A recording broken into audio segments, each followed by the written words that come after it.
지난 주말이었습니다. 국민의당 안철수 대표가 내년 4월 예정된 서울시장 재보궐선거에 출마하겠다고 밝히면서 살짝 잠잠하던 재보궐선거판이 다시 뜨겁게 달아올랐습니다.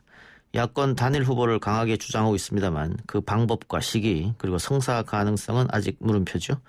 국민의당 이태규 사무총장 전화로 연결해서 관련 이야기 나눠보겠습니다. 의원님 나와 계십니까? 네, 안녕하십니까? 예, 안녕하십니까? 자, 안철수 대표가 불출마 이야기를 했다가 마음을 바꿔서 출마하겠다 이렇게 했는데 그 이유는 결국은 정권 교체의 유일한 길이 이 길이 아니냐 뭐 이런 판단에 의해서 그런 결정을 한 겁니까? 어떻게 보고 계십니까? 박 시장 사건 이후에 이제 당 안팎에서 많은 분들이 이제 지속적으로 출마 권유를 했었고요. 예. 그런데 지금 말씀하신 대로 이제 내년 서울시장 보궐선거에서 야당이 지면 예. 그 다음에 대통령 선거는 해보나 마나다. 그렇다면 내년 선거에서 반드시 이겨야 되고 그렇기 때문에 안 대표가 결단을 내려서 출마를 해야 된다. 이제 이런 이제 요청들이 계속 있었고요. 예. 그럼에도 이제 안 대표는 이제 대통령 선거에 직접 출마하겠다는 생각이 굉장히 강하셔서 예. 그런 출마 의사가 없었던 것도 사실입니다. 예. 그런데 이제 본인이 이번 이제 정기국회를 좀 지켜보면서 이게 뭐 공수처법이나 뭐 이런 걸 비롯해서 많은 쟁점 법안들이 그냥 일방 처리됐지 않습니까? 예. 이제 그런 쪽에서 이제 야권의 무기력함을 거기서 절감했고, 국회에서 더 이상 이제 이거를 막기가 어렵겠구나. 뭐 이래서 이거는 결국은 보궐선거 승리를 통해서라도 현재 어떤 정권의 어떤 그 일방적인 국정 운영을 막아야 되겠다고 이제 그런 결심을 좀 하게 된 계기가 있었고요. 또 하나는 이제 본인이 이제 의사다 보니까 이제 코로나19 부분에서 굉장히 관심이 많은데 이 정부가 백신을 확보 못했으면서도 이제 4,400만 병분 확보했다고 이렇게 이제 거짓말하고 또 그 거짓말이 들통이 나니까 다시 안전성 때문에 뭐 서두를 필요가 없다는 뭐 이런 이제 궤변들을 늘어놓는 것에 굉장히 분노하고 이건 정말 아니다. 뭐 이렇게 생각하시는 것이 출마를 결심한 데 많은 이제 영향을 줬다 이렇게 보고 있습니다. 그러면 그동안은 대통령에 직접적으로 도전하겠다 바로 선거에 그렇게 얘기했었는데 만일 야권 단일 후보가 돼서 서울시장 당선되면 대통령 도전은 포기하는 겁니까? 아니면은 이미 그 출마 선언 서울시장 출마 선언을 했기 때문에 저는 대선에 이제 본인이 내려놨다고 이미 이야기를 했고요.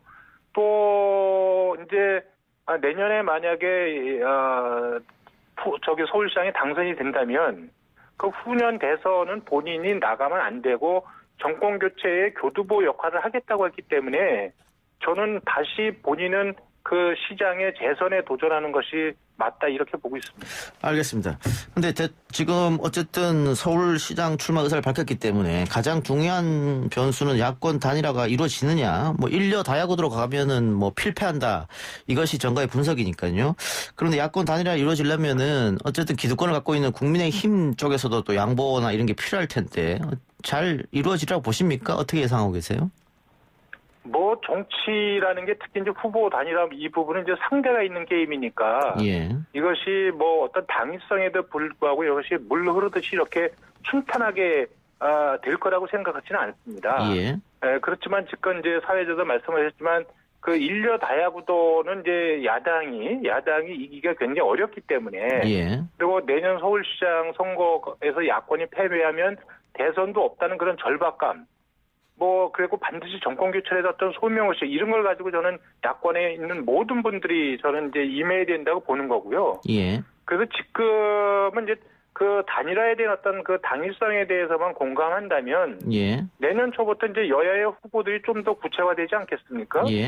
뭐 그렇게 되면 이제 정치 일정도 다가오고 그러면 이제 서울 시민들의 하고 또 야권 지지층들의 어떤 공론, 이게 공감된 어떤 여론이 저는 만들어질 수 있다고 봅니다. 그래서 그때까지 저는 후보들은 각자의 자기 비전을 준비하고 성실하게 그것을 시민들에게 발표해서 어떤 신뢰를 얻어가는 과정을 먼저 거친 다음에 아마 어느 정도 되면 어떤 방법이 좋겠다 뭐 이런 의견들이 만들어지지 않겠나 그렇게 보고 있습니다. 뭐 협상은 나중에 있겠습니다만 어쨌든 조금 지리한 협상 과정이 있지 않겠냐 예상이 되고요.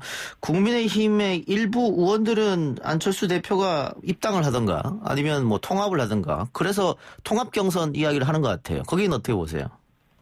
저는 후보 단일화 필요성을 이야기했기 때문에 일단 국민의힘에서는 그러면 공식적으로 그럼 우리도 후보 단일화 환영한다. 예. 뭐 이렇게 큰 방향에 대해서 먼저 원칙을 좀 밝혀줬으면 좋겠다는 생각이 들고요. 예. 그다음에 그 개인적으로는 저는 안 대표가 국민의힘에 들어가서 후보가 된다고 하면 저는 경쟁력이 굉장히 오히려 더 축소됐다 이렇게 생각하고 있습니다. 예. 그러면은 지금 생각하고 계신 것은 국민의힘에서 후보가 한 명 나오고 그리고 그 이후에 안철수 대표하고의 뭐 여론조사라든가 뭐 이런 게 필요하다 보시는 거예요? 뭐 꼭 그런 건 아닙니다. 저희가 다 이렇게 열어놓고 생각을 하지만 예. 지금 실질적으로 법률권 후보 단일화를 이야기할 적에는 적어도 확실하게 보선에서 이길 수 있는 후보 그런 정치 구도를 만들겠다고 하는 건데 예. 그럼 이제 51%의 지지율을 만드는 수 있어야 되는 게 그렇게 되면 이제 국민의힘 이외의 중도나 또 현재의 정권에 좀 실망해서 등을 돌리는 합리적 진보까지 포용할 수 있어야 저는 51%가 되는데 예. 그것이 국민의힘 안에 국민의힘 틀 안에서 후보를 뽑았을 적에 과연 그런 경쟁력과 확장성을 담보해낼 수 있겠느냐 이런 부분에서는 굉장히 회의적이죠. 예. 그래서 일각에서는 안철수 대표가 서울시장에 나오자마자 야권 단일을 이야기했기 때문에 안철수 대표가 이야기하는 야권 단일은 나에게로의 야권 단일이다. 이런 주장을 하는 분들도 계시거든요. 그거는 뭐 어떤 분들이 그런 말씀을 하시는지 모르겠지만 네. 이거는 시민들이 공감하는 공정하고 합리적인 방법으로 후보 단일화를 이끌어내는 게 중요하고 예. 그러한 방법에 의해서 누구나 다 거기에 승복하고 이렇게 가는 거지 자기 중심은 나를 중심으로 해가지고 어떤 단일화 방법을 만들고 이런 부분들은 저는 현실적으로 실현되기 어렵다고 봅니다. 그렇기 때문에 이것이 어떤 특정 정당이나 특정 정치인들의 어떤 이해관계 속에서 단일화 방법을 찾으면 안 된다고 보고요. 저는 아까도 말씀드렸지만 이게 정치 일정이 다가오고 여야의 후보군들이 구체적으로 확정이 되면 시민들의 어떤 보편적인 상식에 기반한 방안이 저는 나올 수 있다. 뭐 그런 저는 믿음을 갖고 있습니다. 예, 국민의힘에서 여러 후보들이 지금 자천타천 오르내리고 있는데 뭐 원샷 경선을 하든 뭐 아니면 나중에 1대1로 하든 그건 뭐 결정될 테고요. 또 하나는 이 금태섭 전 의원도 출마 선언했단 말이죠. 금태섭 전 의원하고도 교통정리가 필요할 것 같습니다. 저는 뭐 금 전 의원도 이제 야권 단일화에 동의한다고 이미 자기 입장을 밝혔지 않습니까? 예. 그렇기 때문에 저는 안철수 대표님도 그렇고 금태섭 전 의원도 그러시고 또 국민의힘의 좋은 분들도 그렇고 어쨌든 법야권 후보 단일화에 동의하는 모든 분들이 참여할 수 있는 그런 공간을 만들어내는 거, 공정한 경쟁의 공간을 만들어내는 거 이것이 중요하다고 생각합니다. 예. 또 하나 궁금한 것은 안철수 대표가 그동안 그 중도 가치를 표방해 왔었는데 그 이념과 가치가 국민의힘과 맞느냐 아니면 그냥 반문재인 정선으로 뭉치는 거느냐 뭐 이런 얘기도 있어요.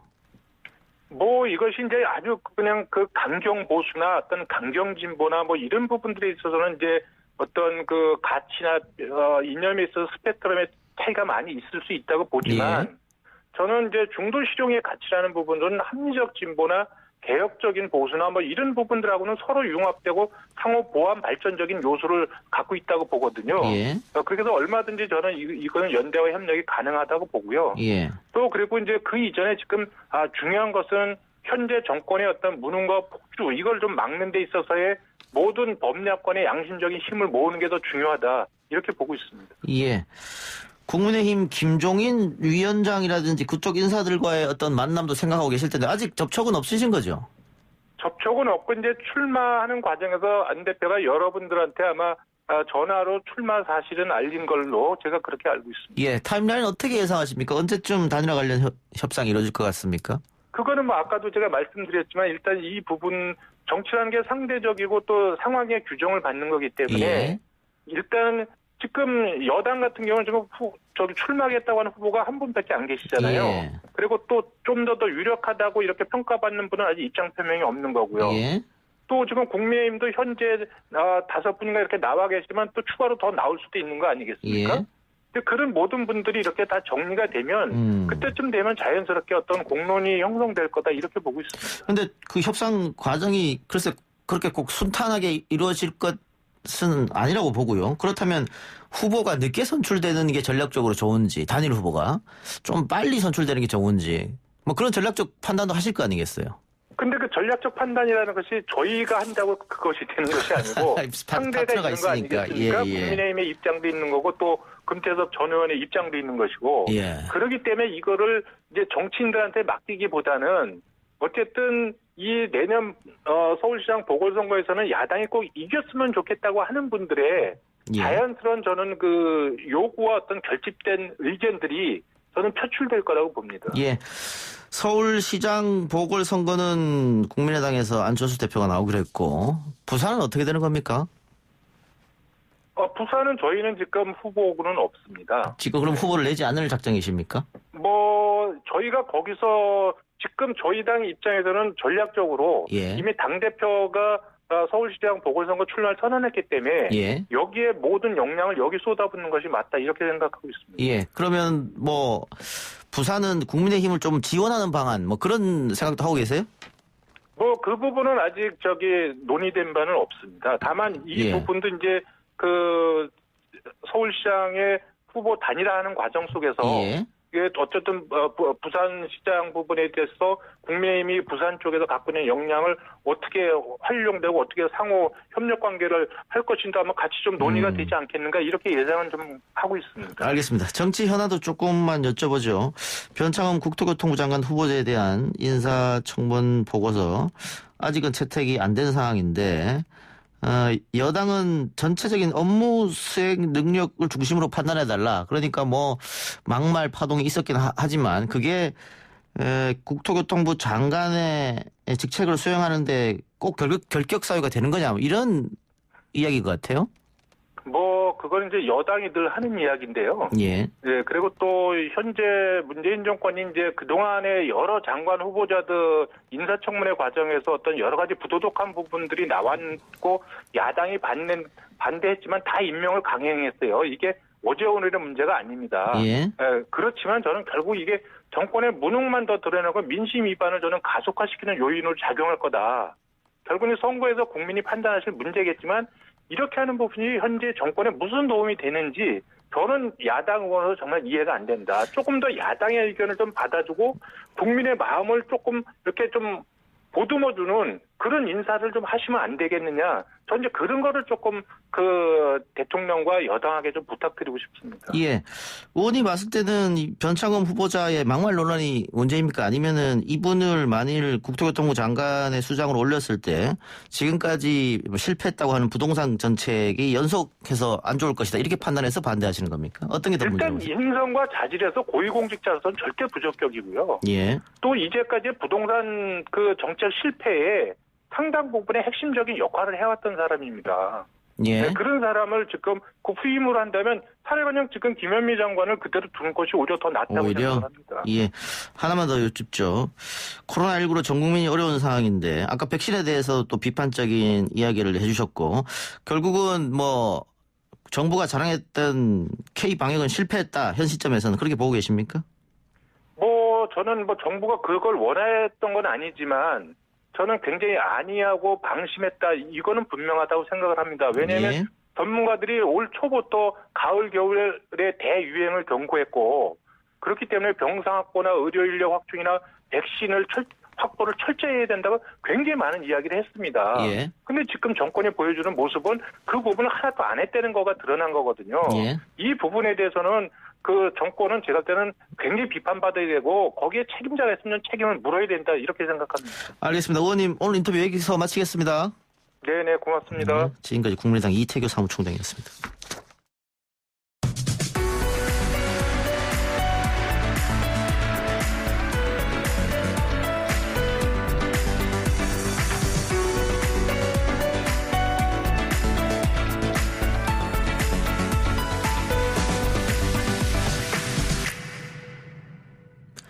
내일부터 크리스마스 연휴가 시작이 됩니다. 이 기간에 방역을 얼마나 철저히 했느냐가 확산세를 막을 수 있는 중요한 관건으로 보이는데요.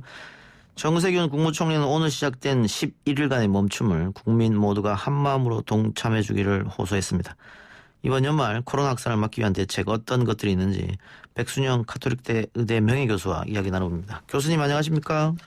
안녕하세요. 오늘 코로나19 신규 확진자가 985명, 1000명 아래로 내려갔다고 합니다만 여전히 우려되는 상황이죠? 예, 그렇습니다. 오늘 숫자가 지난 한 주간의 하루 평균 숫자와 거의 비슷한데요. 986명 하루의 평균이었거든요. 예. 결국 이 신규 확진자가 거의 1000명 수준을 유지하고 있기 때문에 이것이 지금 정체되어 있는 상황이긴 하지만 지난 일주일 등간을 보면은 위중증 사망자 수가 증가하고 있고 또 이 1000명이라는 수준이 유지된다 그러면 다음 주에 환자 수가 감소한다 할지라도 이 위중증 환자 사망 수는 더 늘어날 수밖에 없습니다. 예. 이 상황은 결국은 역학조사 의료체제의 한계에 왔다고 볼 수가 있고 이에 따라서 앞으로의 감소 추세도 더디게 나타날 가능성이 굉장히 높다고 볼 수 있습니다. 2.5단계로 격상을 했는 게 시간이 지금 꽤 지났습니다만은 아직 유의미한 감소세는 없었다 이렇게 보이고요. 그런데 또 이게 연말 연시 분위기가 있고 크리스마스 연휴는 시작이고 걱정이 될 수밖에 없을 것 같아요. 예, 지금으로 봐서는 3단계로 격상을 하지는 않았지만 지금 상황이 계속 유지된다면 이것 자체가 큰 부담이 될 수밖에 없기 때문에 특단의 조치가 언젠간 있어야 될 것 같은데 결국은 2.5단계의 효과가 있기는 한 것이 이것이 급격한 증가는 아니기 때문에 예. 이 추세가 좀 감소 추세로 가는 것을 바랄 수밖에 없겠습니다. 그러면 지금 수도권에서 5인 이상 사적 모임 금지한 방침 이것은 효과가 좀 있을까요? 예, 이거는 분명히 효과는 있을 것으로 보입니다만은 사실 이 가족적인 모임이라든지 여러 가지 사적인 모임을 규제를 한다는 것, 즉 서울 수도권에서는 규제하는데 규제는 상당히 어려운 부분들 분명히 있을 것입니다. 예. 식당뿐만 아니라 집에서도 두 가족 이상 모이지 않고 자기 가족들도 주거지가 다르면 모이지 않는다는 것이기 때문에 예. 다만 이게 구상권을 청구한다는 것이 굉장히 무서운 부분이 있고요. 예. 결국은 우리 국민들이 거리두기, 즉 만남을 최대한 자제해달라는 메시지가 더 크다고 볼 수 있겠습니다. 예. 그 5인 이상 사적 모임을 금지하는 방안이 꽤 센 방안이다라고 얘기합니다만 그래도 3단계로 올려야 된다라고 또 꾸준히 주장하시는 분들도 계십니다. 글쎄요. 이게 3단계보다도 훨씬 더 강한 거지. 3단계라 할지라도 10인 이상 집합금지인데 5인 이상 집합금지이기 때문에 강도는 더 세다고 할 수가 있지만 예. 이것은 결국은 국민들이 자발적으로 이걸 지키지 않는다면은 결국은 효과가 별로 안 나올 것으로 보이고 또 다음 주나 지나야 효과가 나올 것인데 지금 누적되는 환자 수가 크게 줄지 않으면은 결국은 3단계 격상도 불가피하지 않을까 이렇게 생각합니다. 예. 관건은 이제 열흘 동안 그 날짜로 따지면 11일 동안인데요. 이게 5인 이상 사적 모임 금지가. 그런데 열흘이 지난다고 하더라도 기온은 계속 쌀쌀할 테니까 날씨가 춥기 때문에 이게 이번에 또 확산세가 또 증가하는 면이 있지 않습니까? 그럼 열흘 이 5인 이상 모임 금지 열흘이 지나도 그때도 사실은 이 감소세가 완전히 꺾이고 이런 걸 기대하기 좀 어려울 것 같아요. 그렇죠. 그렇게까지 기대하기가 어렵고 지금 우리 그 환자들의 유행 상황을 보면 우리 일상에서 계속 나오고 있고 또 취약 지역에서도 교회라든지 요양병원, 교도소 여러 군데서 나오고 있는 것이기 때문에 이게 단번에 감소하기는 굉장히 어려울 것으로 보이고요. 결국은 이것이 감소 추세가 아니라면은 즉 감소 추세가 그렇게 급격하게 나타나지 않는다면은 결국은 언젠가는 3단계 격상이 불가피하지 않을까 그렇게 생각합니다. 예. 자, 백신 얘기도 좀 여쭤보죠. 지금 이웃 나라인 일본도 오늘 도쿄에서만 하루 확진자가 888명이 쏟아져서 또 새로운 기록을 세웠다고 하는데 그래서 일본도 백신의 속도전을 내고 있다. 우리는 지금 현 시점은 어떻게 보고 계세요? 백신 문제에서? 예, 현재 우리는 이 파이저나 모더나의 백신은 아마 계약을 했다 할지라도 내년 하반기 이후에나 들어올 것으로 보이지만 사실 희망적인 것은 아스트라제네카 것은 우리가 2월이나 3월쯤에 맞을 수 있을 것으로 보이거든요. 예. 더구나 오늘 발표를 보면은 얀센의 경우도 600만 명분을 확보했다고 그러니까 얀센은 1회만 접종해도 됩니까? 되니까요. 예. 이 600만 명분까지 들어온다면은 시기적으로 우리가 아스트라제네카는 2, 3월 예. 또 얀센의 경우는 4, 5월 정도에 1600만 명 정도를 접종받는다면은 시기적으로는 아마 늦지는 않았다고 보는데 우리가 외국에서 다 맞고 있는데 우리는 못 맞는 이 파이자 모더나의 백신에 대해서는 결국은 상대적으로 소외감을 느낄 수밖에 없는 이런 상황이고 이 백신들은 사실은 내년 여름이 지나면서도 언제 들어올지 아직도 확실치가 않습니다. 근데 또 여론조사를 해보면 국민들은 안전성에 더 큰 비중을 두더라고요. 신속함보다는. 지금 상황에서는 사실은 안전성은 이미 확인 단계는 지나갔다고 봅니다. 예. 파이자 백신인 경우 이미 미국이나 영국 같은 데서 100만 명 이상이 접종이 됐는데도 불구하고 큰 부작용은 없었던 걸로 보아서 이 정도 숫자라면 안전하게 맞을 수는 있는 것으로 보이는데 사실 여러 가지 단점들이 많죠. 실제 공급이 제대로 안 되고 운송도 힘들고 상당히 많은 불편함이 있는데도 불구하고 뭐 미국만 해도 2억 명이 맞을 수 있는 물량을 지금 확보를 했다고 그러니까요. 우리는 그런 데 대해서 좀 소외감을 느낄 수밖에 없겠죠. 예. 정부에서 애초에 4,400만 명분을 확보했다고 얘기했고 오늘 발표는 이제 얀센과 화이자하고 계약을 했다 확정했다 1,600만 명분. 그리고 아스트라제네카는 교수님 말처럼 내년 2, 3월쯤 맞을 수 있을 거고. 그러면은 뭐 미성년자들은 어차피 맞기가 어려울 테니까요. 모든 국민이 접종 완료 시기는 내년에 뭐 어떻게 하반기쯤을 보고 계십니까?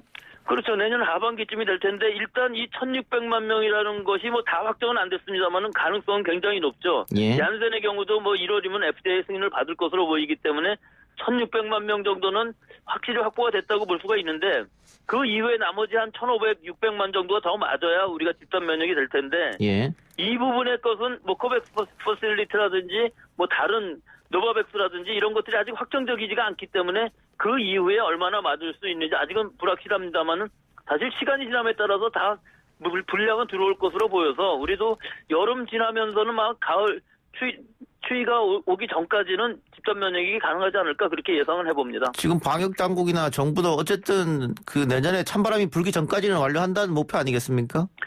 예, 거의 뭐 그 목표로 될 것으로 보이지만 지금 상황에서는 아직 불확실성이 남아있다는 것이죠. 예. 지금 우리가 확보한 것은 1,600만 정도고 사실은 얀센 같은 경우도 아직 승인을 받은 것이 아니기 때문에 아스트라제네카는 거의 승인이 되는 것으로 보이고요.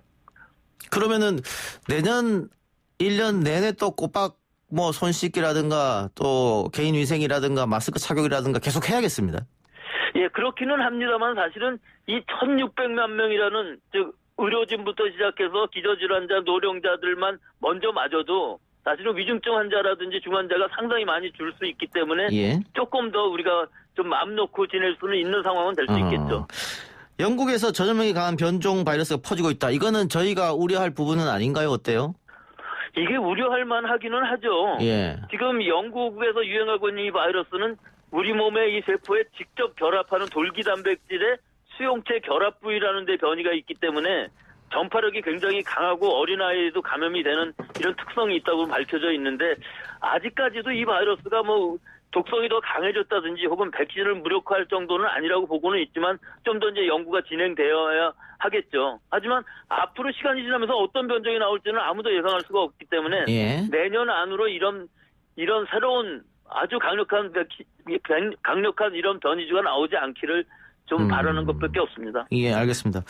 자, 올 한 해 또 뭐 교수님을 비롯한 의료계에 계신 분들이 상당히 고통을 많이 겪으셨는데 내년에도 또 그럴 것처럼 보여서 좀 안쓰러운데 현재 의료계의 부담과 상황 또 심각한 것 같아요. 예, 지금 11월, 12월로 들어오면서 환자 수가 급격히 증가하면서 병상 확보를 원활치 못하게 되고 또 지난 일주일간 124명이나 돌아가셨거든요. 예. 결국은 이 코로나19 감염과 관계없는 사람들도 또 간접 사망이 나올 수가 있기 때문에 초과 사망 사례가 11월, 12월 들어 급격히 증가하고 있습니다. 그래서 예. 이런 부분들이 방역 의료체제, 의료진 전부의 한계가 도달하고 있는 것 같아서 좀 걱정스럽습니다. 알겠습니다. 자, 마지막으로 연휴 앞두고 있는 국민들에게 당부의 한 말씀 부탁드리겠습니다. 올해 연말 연시는 모든 만남을 자제해야만 올겨울에 코로나 통제가 가능한 수준이 될 것으로 보이기 때문에요. 우리가 지난 열흘 한 달 동안 아주 잘해왔는데 만약에 이 시기에 잘못되면은 뭐 옆에 나라 일본과 같은 상황이 될 수도 있기 때문에 한꺼번에 무너지는 이런 위기의 겨울이라고 할 수 있어서 지금 연말 연시를 아주 조용하게 잘 지내야만 되겠습니다. 알겠습니다. 교수님 오늘 인터뷰 고맙습니다. 예, 감사합니다. 지금까지 백순영 가톨릭대 의대 명예교수였습니다.